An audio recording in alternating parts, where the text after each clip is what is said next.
Let's discuss here some of the well-known misconceptions about the wireless security.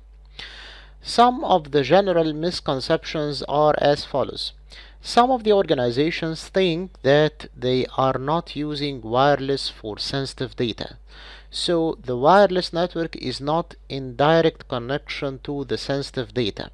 So we are safe. We do not need to worry about security. This is not true, because if your wireless network is part of your infrastructure, so it is connected to your sensitive data in some way, either direct or indirect.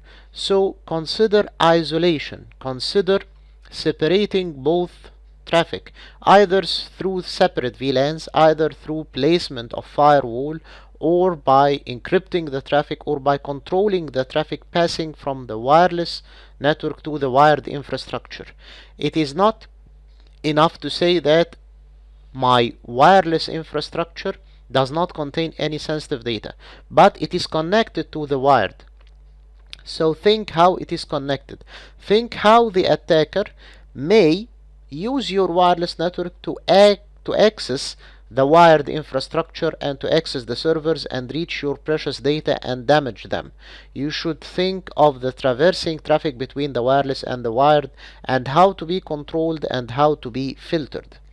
Some organizations say that we don't have any wireless, and often they discover that they have wireless network through some rogue access points. What is the meaning of rogue access point? It is an unauthorized access point deployed with little security or with no security at all, deployed by an employee who thought that he needs to access the network remotely, or to access the network from the corridor or from another room.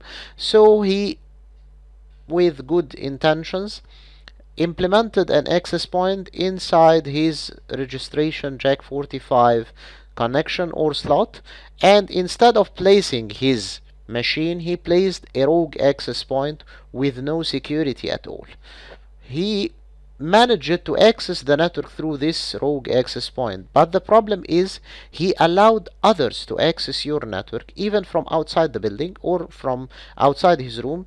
He allowed them and gave them access to your network through this rogue access point that contains no security at all. So he injected a security hole inside your network. He created a backdoor that you are not aware of. And there are some ways that you can use to identify and to discover the rogue access points existing in your building or in your premises, and start to think how were they created, and how to eliminate them, and how to remove them from your network. One more thing is, what about your ad hoc networks? What about the meeting rooms? What about the two employees who sit in the meeting room and establish ad hoc network between their laptops to transfer their data? This is a wireless network that is transferred, or that is established temporarily inside your building, that is transferring data that belongs to the laptops or the mobile phones of your employees. It may be sensitive data. It may be data that you do not want to exchange between laptops. So what about the ad hoc networks, and thinking about the ad hoc networks that may be established inside your premises and you are not aware of? How would you face this, and how would you control this? These are wireless networks that you do not know about, and that are under your control, and accessing your sensitive information needs to be under your control and needs to be applied with security measures of your choice.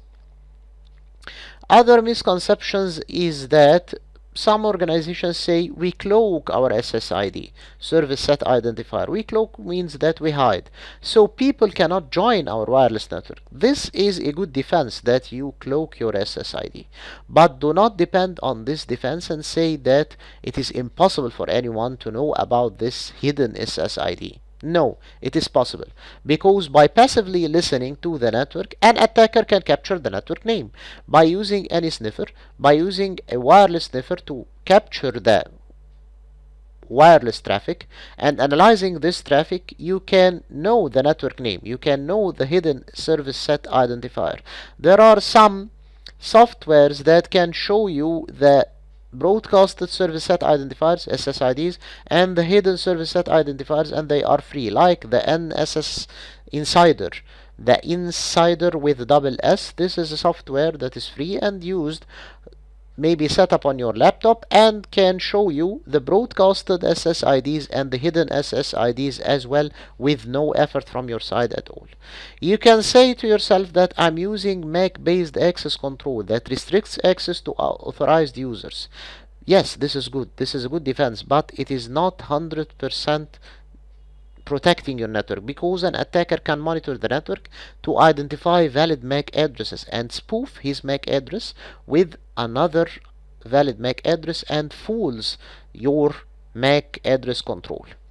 You can say that WEP is safe, WEP is safe, and we have demonstrated through the lectures before that WEP is unsafe and it is superseded by WPA, which has been superseded also by WPA version 2. You can tell yourself that the DOS attack, the denial of service attacks, requires expensive hardware that is not easily accessible, and this is a misconception. This is not true. An attacker can launch DOS attack with a $10 wireless card, only $10 and maybe cheaper wireless card, and can jam your signal and can intrude your signal and can cause denial of service for your access point, and you can find that your machines are not reaching the access point and the access point is not communicating with your machines, so your machines are not connected to the wireless network, and there is a case that is denial of service with only $10 wireless card used by an attacker, with some readily available software on this wireless card that can jam signals and can produce signals that interfere with the wireless networks you have and prevent your signals from reaching the access point and the signals from the access point from reaching your machines, and by this you can cause a denial of service on your wireless network. This is possible, and this is one of the attacks that can be used on your wireless network, and of course it has a mitigation. So we should be aware of these misconceptions, and in general we do not depend totally on one defensive technique and say that it is 100% protecting my network. There is no such technique. You should build your defense in depth, DID, remember this term, defense in depth, and you should let the attacker suffer from one defensive technique to another until reaching your network, if he will reach it. You need to slow his pace, you need to make him suffer and take longer time until you can catch him and block him and know about him and enhance your security techniques before he can reach your precious network. Be aware of the zero-day attacks and of the vulnerabilities that appear at the same day you are working, because the zero-day attacks needs you to be alert and to be aware of the defensive techniques for this attack at the same day before it gets you down and it attacks you and it damages you totally. Thank you.